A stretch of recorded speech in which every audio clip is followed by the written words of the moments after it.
Her words turned sharp, biting. Every little thing I did annoyed her.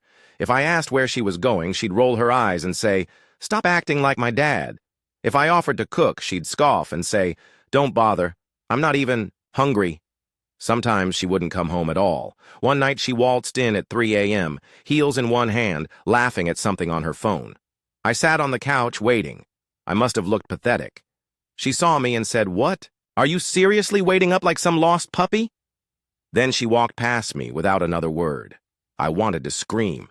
I wanted to grab her and ask what the hell had happened to the woman I married, but I didn't. I couldn't. I just sat there, hollow. Then came the moment that broke me. I'd taken a longer lunch break than usual. I don't even know why. Maybe some part of me was hoping to bump into her. I walked past a downtown cafe, and there she was. Hannah, sitting with another man. He leaned in close, smiling, his hand brushing hers on the table. And she laughed. The kind of laugh I used to think only I could pull out of her. I froze. My feet wouldn't move, my stomach twisted. I didn't want to believe it. Maybe it was innocent. Maybe it was a co-worker. Maybe... Then he kissed her. Not a friendly peck. A kiss. I turned and walked away before they saw me. My vision blurred. My chest felt like it was caving in. I remember leaning against a lamppost, gasping for air like I'd been punched in the gut. Later that night, while she was showering, I did something I'm not proud of. I checked her phone. It wasn't locked. There were messages, photos, a whole string of texts to someone saved as J. Some of them I couldn't even bear to read, but one stuck with me. He still has no clue. Poor guy. That night I sat alone in our bedroom, holding her phone in my shaking hands. My world had collapsed, and she was in the next room like nothing had happened. How do you sleep next to someone who stabbed you in the heart and smiles while twisting the knife? I couldn't. I didn't. I sat awake until morning, staring at the ceiling, trying to stitch together every moment, every word, every glance. Had I missed it all? Had I been blind? When she woke up, I was waiting in the kitchen. Coffee was already cold. "We need to talk," I said. She sighed. "Not this again." I kept my voice calm. "I saw you at the cafe yesterday." A pause. Then she crossed her arms. So? I blinked. "Hannah, you're married to me. What are you doing?" Her expression didn't shift. Not 1 ounce of regret. "Maybe I don't want to be married anymore." My jaw clenched. "You're throwing everything away for what? Some fling?" She laughed, cold and hollow. "It's not a fling if it makes me feel alive." "You used to feel alive with me," I whispered. She stepped closer. "You don't get it, do you? I'm done pretending. I don't love you anymore, Mark. I haven't for a long time. You're boring, predictable, safe." The words hit like bullets. I felt each one tear through me. "You don't mean that," I said, almost begging. "I do," she said. "And if you're smart, you'll move on. Go find someone who wants that sweet, dependable guy routine. I'm not her anymore." I wanted to scream, to cry, to shake her and demand answers, but all I could do was nod, turn around, and walk out the door. I stayed at a friend's place that night. Jared had been my best friend since college. He listened, handed me a beer, and told me what everyone says in these moments. "You deserve better, man." Let her go, but I couldn't. I wanted to let go. God knows I did. But something didn't sit right. It was like trying to throw away a puzzle with a piece missing. Something about the whole thing felt wrong. I replayed our arguments over and over in my head. Her distance, the fake smile, the sudden wild behavior, and now the affair. None of it felt real. It was like watching someone play a role, like she was trying too hard to be cruel. And then there was the pain in her eyes she tried to hide. I saw it, even if she didn't want me to. That flicker of something, guilt, fear, whenever she thought I wasn't looking. I couldn't sleep. I couldn't eat. I just kept thinking, what if this isn't about love at all? What if she's pushing me away for a reason? It had been 3 weeks since I walked out, 3 weeks of silence, no calls, no texts. I didn't even know if she noticed I was gone. I tried to focus on anything else, work, friends, meaningless tasks, but everything came back to her. Her laughter, her cruelty, the warmth that used to live in our home now replaced with a hollow ache. I kept asking myself, why does it still feel like there's something I'm not seeing? Then one afternoon my phone rang. Unknown number. I almost didn't answer. Hello? Is this Mark Renshaw? The voice asked, calm but professional. Female. Yes. Who is this? My name is Dr. Evelyn Torres. I'm calling regarding your wife, Hannah Renshaw. My heart stopped. You never really think your marriage will fall apart slowly. If anything, you expect a big event, something you can point to later and say, that's when everything changed. But with us, it was more like a quiet unraveling. I met Hannah at a bookstore. Cliché, I know. She was crouched in the mystery section, struggling to reach a copy of The Girl with the Dragon Tattoo. I grabbed it for her, made a stupid joke about being her literary hero, and somehow she laughed. That laugh. It was the kind that made you want to spend your life chasing it. We fell hard, real hard. Our wedding wasn't fancy, but it was perfect. Rain drizzled down just as she walked the aisle, and she whispered, "It's a good omen," because she always found meaning in small things. Our life together wasn't glamorous, but it was ours. Every Sunday morning, she'd make blueberry pancakes while I played Sinatra on vinyl. We'd dance barefoot in the kitchen. We had this tradition. Every Friday night was no phone movie night. Just popcorn, bad 80s films, and each other. She used to leave little notes in my lunchbox, just a scribble. "You're my favorite person," or "Come home soon, I miss you already." They meant everything to me. And then she stopped. At first, it was subtle. No pancakes one Sunday. She said she was tired, no big deal. But then she skipped movie night, said she had a headache.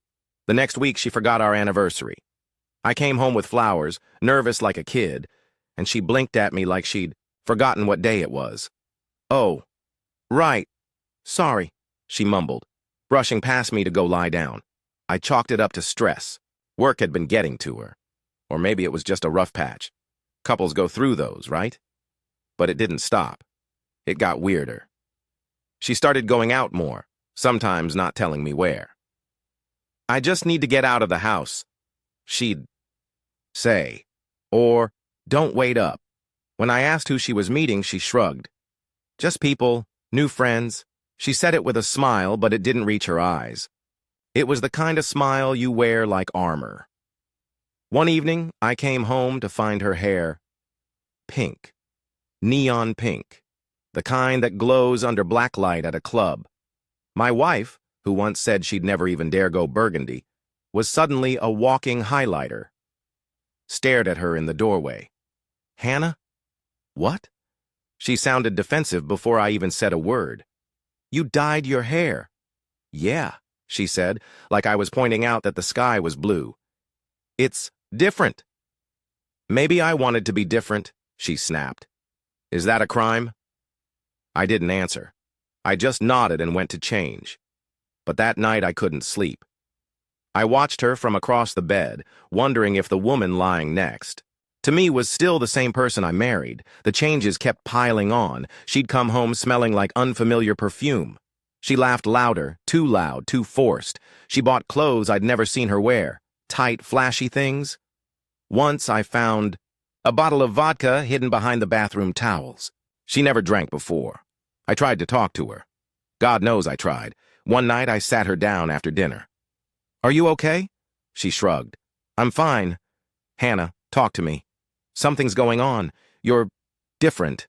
She looked up, eyes dull. "Maybe I got tired of being the same boring housewife. Maybe I want to live a little." "But what does that mean?" I asked gently. "Live a little how?" She gave me that smile again. The fake one. "You wouldn't understand." "Help me understand," I whispered. She stood up. "I don't owe you explanations for everything I do." That hurt. Not because she said it, but because she believed it. I spent a lot of nights alone after that. Physically next to her, but alone. I'd hear her phone buzz at midnight. I'd ask who it was, and she'd roll over, ignoring me. Some nights she didn't come home at all, and yet I held on.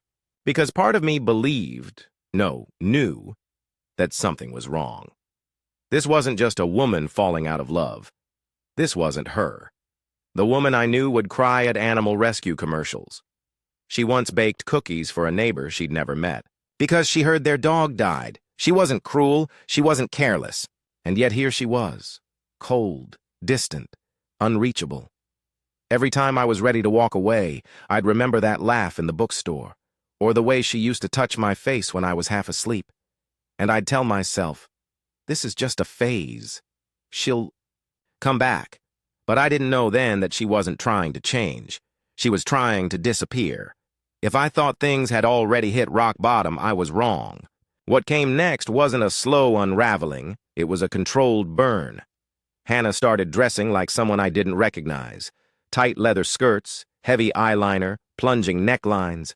This wasn't the same woman who once refused to wear red, because it felt too loud. Now she looked like she belonged in some underground bar, not in the quiet, warm home we'd built, and she acted the part too. She continued before I could speak. I've been trying to reach her emergency contact. You're still listed. I'm sorry to be blunt, but she's refusing further treatment. Treatment? I asked. What are you talking about? There was a pause. I could hear papers rustling, then the quiet sigh of someone used to delivering bad news.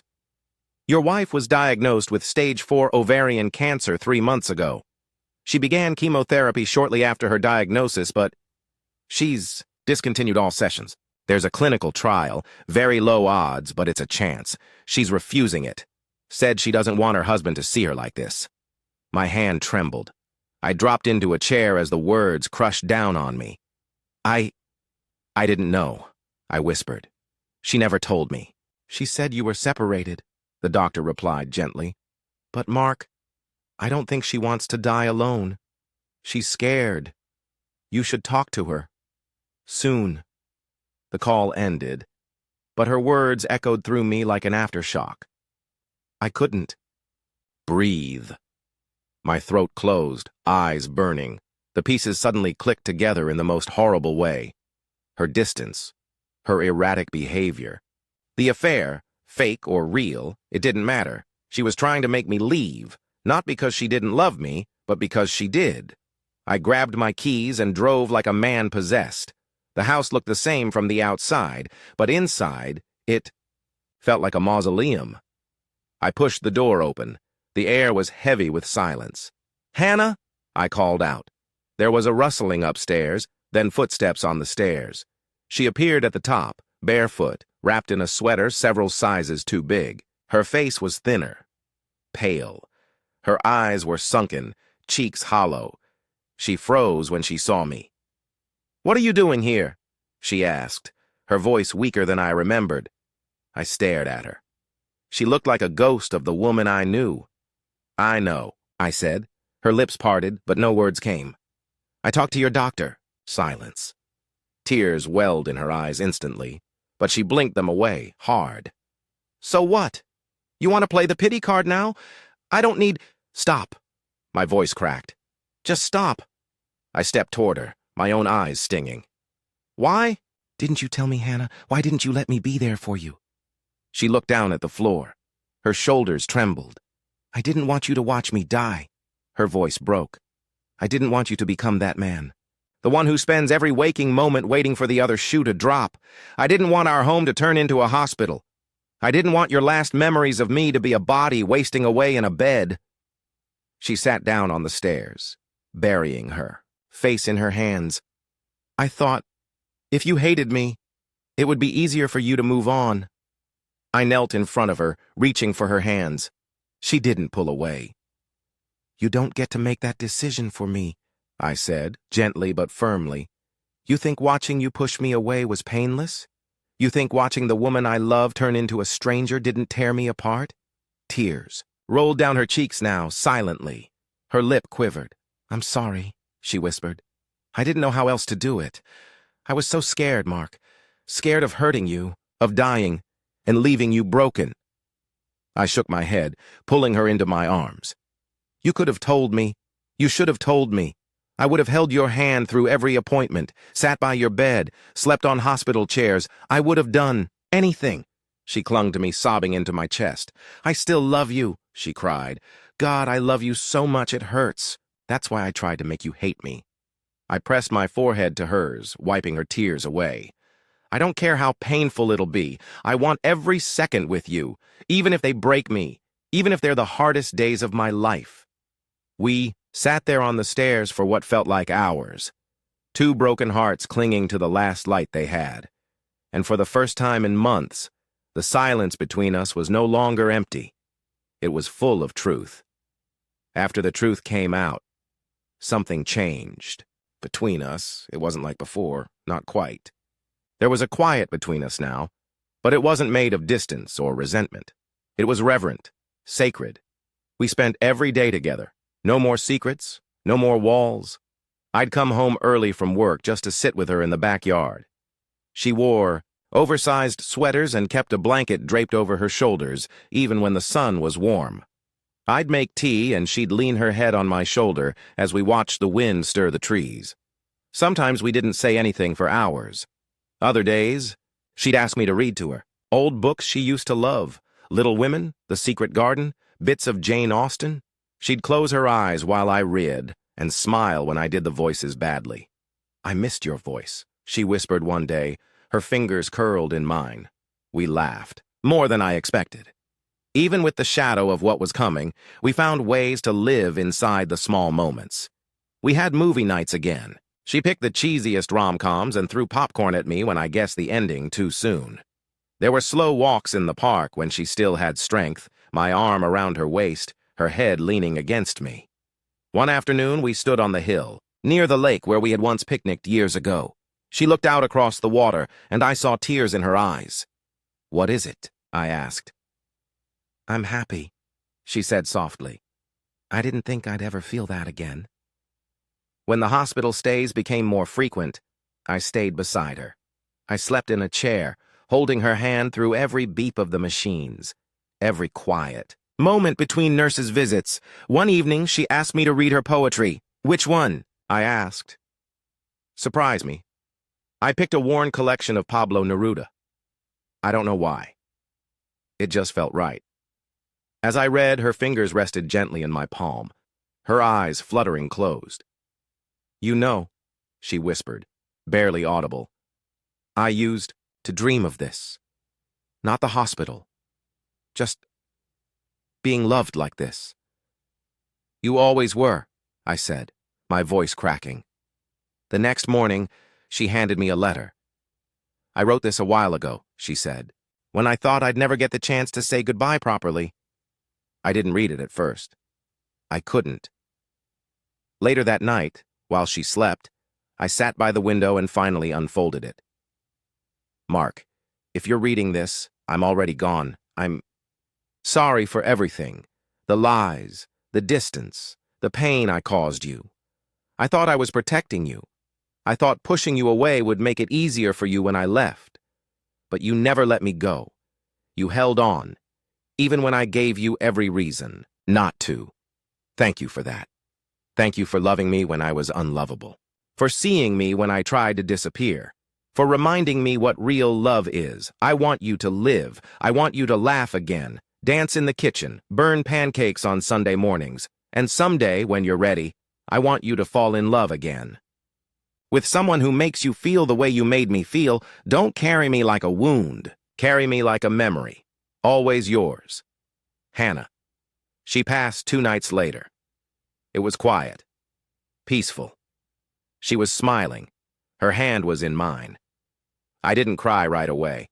I just sat there holding her, memorizing every line in her face, every faint breath that had already stopped. The grief came in waves. Still does. There are days I wake up reaching for her, and others when I hear her laughter in my dreams. I kept her books. Her sweater still hangs on the back of the kitchen chair, but I'm not broken. Not anymore. Because I got to love her with everything I had. I got to hold her through the storm. I got to live each second with her, knowing how precious it all was. And now I tell this story, not for sympathy, not for closure, but to remind you, love isn't always easy. Sometimes it's messy, painful, and devastating, but sometimes it's worth every tear, every sacrifice.